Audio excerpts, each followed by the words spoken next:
AI மற்றும் deep tech start up நிறுவனங்களின் தலைமைச் செயல் அதிகாரிகளோடு பிரதமர் நரேந்திர மோடி ஆலோசனை. விவசாயம், சுகாதாரம் மற்றும் தாய்மொழியில் உயர்கல்வியை மேம்படுத்துவது குறித்து விவாதம்.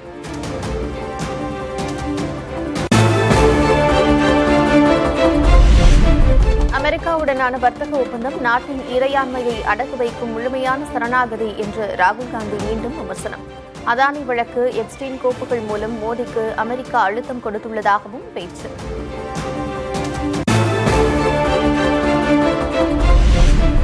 கொடுத்த வேலையை சிறப்பாக செய்த மனநிறைவு ஏற்பட்டுள்ளதாக முதலமைச்சர் பெருமிதம். நடப்பு ஆட்சியின் கடைசி சட்டமன்ற கூட்டத்தொடர் நிறைவு நாளில் ஸ்டாலின் நிகழ்ச்சி உரை.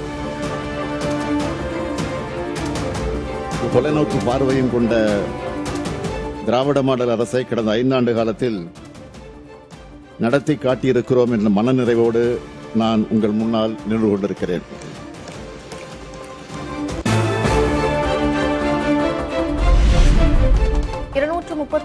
தொகுதிகளையும் என் தொகுதிகளாக நினைத்து பணியாற்றினேன்.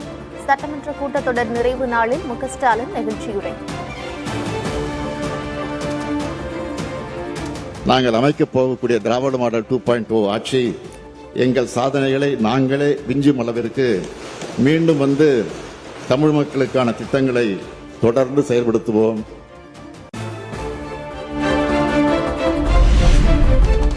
ஆளுநரோடு தனிப்பட்ட மோதல் இல்லை. சுயமரியாதை சீண்டப்பட்டால் முதல் ஆளாக குரல் கொடுப்பேன் என்றும் முதலமைச்சர் சூளுரை.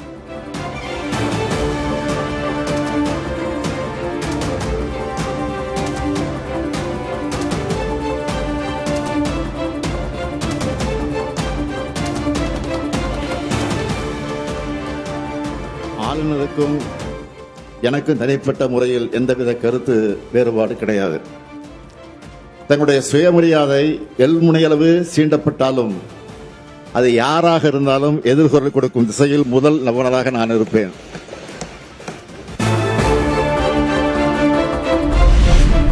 அரசின் குறைகளை சுட்டிக்காட்டி ஒத்துழைத்ததாக எதிர்க்கட்சித் தலைவர் பழனிசாமிக்கு சட்டமன்றத்தில் பாராட்டு தெரிவித்த முதலமைச்சர். குறைகளை சொல்வோர் சிறகுகளை தரக்கூடியவர்கள் என்றும் பேச்சு.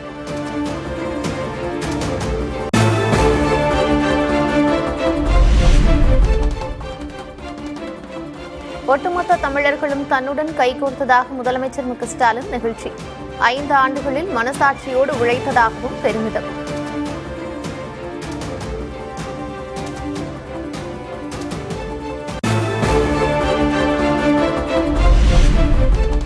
நாளைய தமிழ்நாடு நிச்சயம் நம்மை வரவேற்கும். அடுத்த ஆட்சியில் எங்கள் சாதனைகளை நாங்களே விஞ்சுவோம் என்றும் முதலமைச்சர் ஸ்டாலின் பேச்சு.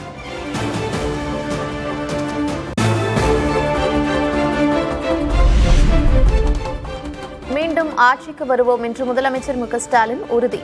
தேர்தல் வாக்குறுதிகளை நிறைவேற்றியுள்ளோம் என்றும் பேட்டி.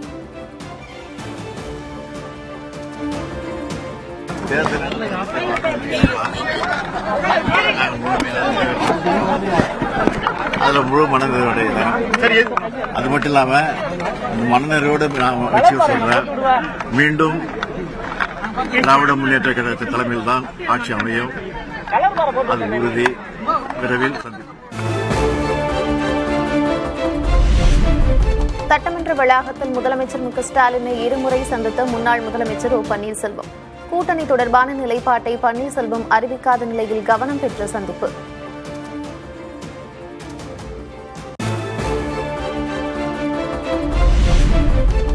முதலமைச்சரை சந்தித்து திமுக அரசின் சிறப்பாக செயல்பாட்டிற்கு பாராட்டு தெரிவித்ததாக ஓ பன்னீர்செல்வம் விளக்கம். திமுக மீண்டும் ஆட்சிக்கு வர வாய்ப்புள்ளதாகவும் பேட்டி. இன்றைக்கு இருக்கின்ற அரசியல் சூழ்நிலை, கடந்த 5 ஆண்டு கால ஆட்சியினுடைய நிலை, அவர்கள் இந்த நாட்டுக்கு செய்த சாதனைகள், இவையெல்லாம் மக்களுடைய மனதில் ஆழமாக பதிந்திருக்கிறது. மீண்டும் ஆட்சிக்கு வரக்கூடிய வாய்ப்பு திராவிட முன்னேற்ற கழகத்துக்கு இருக்கிறது.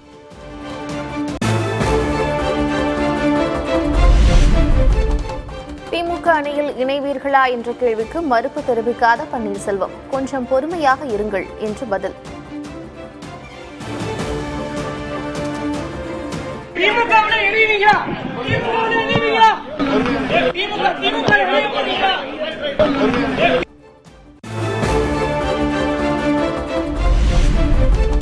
திமுக திமுக ஆதரவை நிலைப்பாட்டை எடுத்த பன்னீர்செல்வம். பாஜக அழைக்காத நிலையில் நிலைப்பாட்டில் மாற்றம்.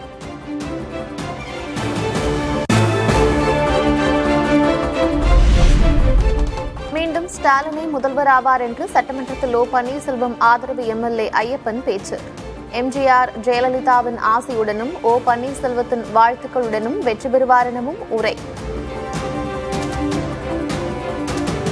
வருகின்ற தேர்தலில் மீண்டும் வெற்றி பெற்று தமிழகத்தின் முதல்வராக நமது மாண்புமிகு தலைவர் மு.க. ஸ்டாலின் அவர்கள் வர வேண்டும் என்று புரட்சி தலைவர் எம்ஜிஆர் ஆசையோடும் புரட்சி தலைவி அம்மா ஆசையோடும் மீண்டும் மீண்டும் வர வேண்டும் என்று எங்கள் அண்ணன் ஓபிஎஸ் அவர்களின் வாழ்த்துக்களோடு நன்றி கூறி விடைபெறுகிறேன்.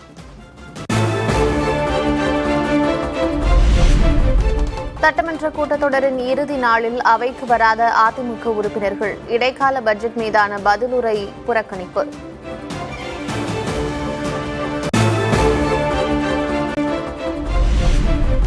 திமுக தேர்தல் வாக்குறுதிகளில் 90 விழுக்காடை நிறைவேற்றவில்லை என்று நயினார் நாகேந்திரன் குற்றச்சாட்டு. திமுக மீண்டும் ஆட்சிக்கு வரும் என்ற நம்பிக்கை அவர்களுக்கே இல்லை என்றும் விமர்சனம்.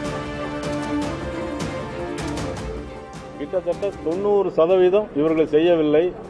இவருடைய தேர்தல் அறிக்கை எல்லாமே மகளிர் உரிமைத்துறை எல்லாமே தேர்தல் அறிக்கைக்காக தங்களுடைய ஆட்சி வர வேண்டும் என்பதற்காக துணை முதலமைச்சரை முதலமைச்சர் ஆக்க வேண்டும் என்பதற்காக செய்யப்பட்ட 5 ஆண்டுகால ஆட்சியை இந்த சட்டமன்றத்தை அவர்கள் ஒரு விளம்பர பலகையாக பயன்படுத்தியிருக்கிறார்கள் என்பதை பாரதிய ஜனதா கட்சியுடைய சார்பாக நான் தெரிவிக்கிறேன்.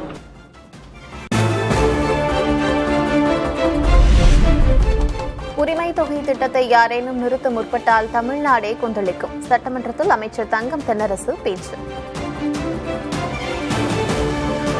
மகளிரின் உழைப்பை அங்கீகரிக்கும் மகளிர் உரிமை திட்டத்தை யாரேனும் நிறுத்த முற்பட்டால் தமிழ்நாடே கொந்தளிக்கும்.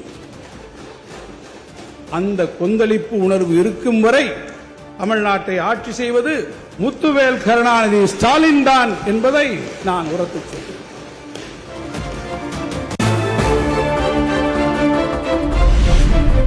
தமிழ்நாடு சட்டமன்றத்தின் 16வது கூட்டத்தொடர் நிறைவு.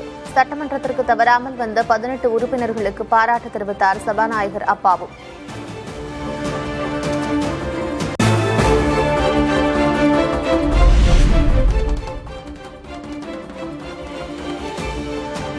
சட்டமன்ற தேர்தலில் போட்டியிட திமுக சார்பில் விருப்ப மனு விநியோகம் தொடக்கம். அண்ணா அறிவாலயத்தில் ஆர்வமுடன் விருப்ப மனுவை பெறும் நிர்வாகிகள்.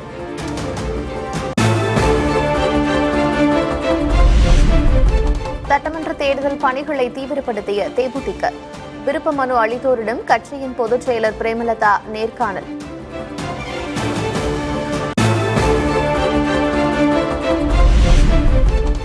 மாம்பழம் சின்னத்தை முடக்க கோரிய ராமதாஸ் மனுவை தள்ளுபடி செய்தது உயர்நீதிமன்றம். உரிமையியல் நீதிமன்ற உத்தரவின் அடிப்படையில் தேர்தல் ஆணையத்தை அணுக அறிவுறுத்தல்.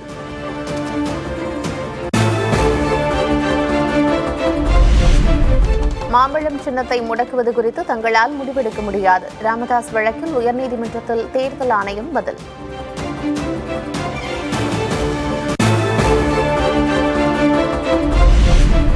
நகராட்சி நிர்வாகத்துறை பணி நியமனத்தில் முறைகேடு நடந்ததாக டிஜிபிக்கு அமலாக்கத்துறை கடிதம் அனுப்பிய விவகாரம்.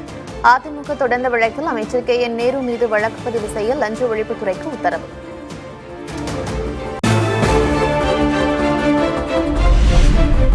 கே.என். நேரு மீது வழக்கு பதிவு செய்யாமல் இருந்த முதலமைச்சர் தற்போது என்ன பதில் கூறப்போகிறார் என்று அண்ணாமலை கேள்வி. திமுகவின் ஊழல் கோட்டை இடிந்து தரைமட்டமாகும் என்று உயர்நீதிமன்ற ஆணையை சுட்டிக்காட்டி அன்புமணி விமர்சனம்.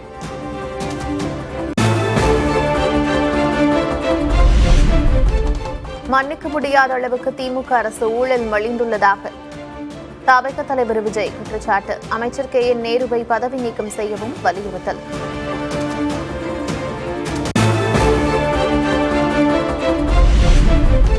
கே.என். நேரு மீதான வழக்கை சட்ட ரீதியாக சந்திப்போம் என்ற திமுக அமைப்புச் செயலர் ஆர்.எஸ். பாரதி பேட்டி. தான் எந்த தவறும் செய்யவில்லை என்று அமைச்சர் கே.என். நேரு விளக்கம்.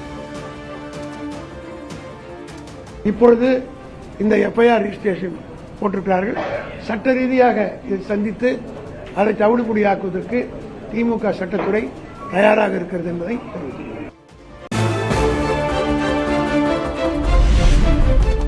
2021 சட்டமன்ற தேர்தலின் போது காங்கிரசார் காலில் விழுந்து கெஞ்சியதால் புதுச்சேரியில் திமுகவின் வெற்றி பாதிக்கப்பட்டது.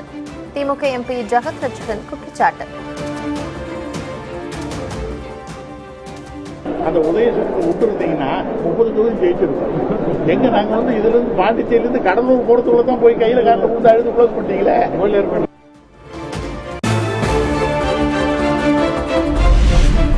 புதுச்சேரியில் காங்கிரஸ் 18 தொகுதிகளை கேட்டால் நாங்கள் 30 இடங்களையும் கேட்போம் என்று திமுக எம்பி ஜெகத் ரட்சகன் பேட்டி. முதலமைச்சர் வேட்பாளர் யார் என்ற கேள்விக்கு தலைமை முடிவெடுக்கும் என்றும் பதில். அமைப்பாளர் தான் முதலமைச்சர் வேட்பாளரா? அதான் தலைவர் தான் முடிவு எடுப்பாரு. அவரை உண்மை நாங்களாம் எந்த முடிவும் எடுக்க முடியாது. நாங்களாம் தொண்டர்கள் தான். நாங்களாம் ஆஞ்சநேயர் மாதிரி. உங்களை சொன்னாலும் நீங்க நிற்பீங்க. யாரை சொல்றாரோ அவர் தான். அதனால நாங்க எதுவும் சொல்றதுக்கு எதுவுமே இல்லை.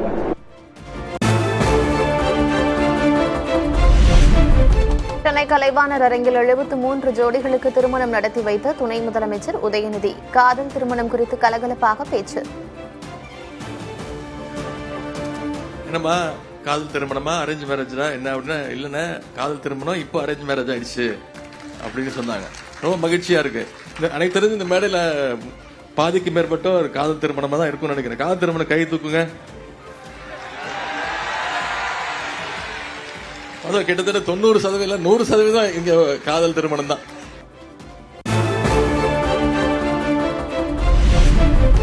கன்னியாகுமரி, நெல்லை, தூத்துக்குடி, தென்காசி மாவட்டங்களில் நாளை கனமழை. விருதுநகர், தேனி மாவட்டங்களிலும் கனமழை பெய்யும் என்று வானிலை ஆய்வு மையம் அறிவிப்பு.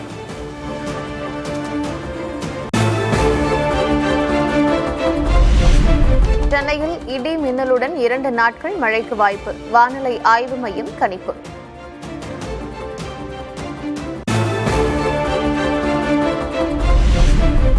தங்கம் விலை சவரனுக்கு நேற்று 2160 ரூபாய் அதிகரித்த நிலையில் இன்று 640 ரூபாய் சரிவு. சென்னையில் ஒரு சவரன் தங்கம் 1,15,360 ரூபாய்க்கு விற்பனை.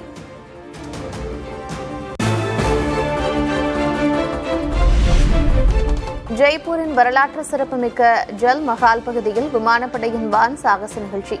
இளைஞர்களை ஈர்த்த சூர்யா கிரண் சாரங் குழுவினரின் வான் சாகசம்.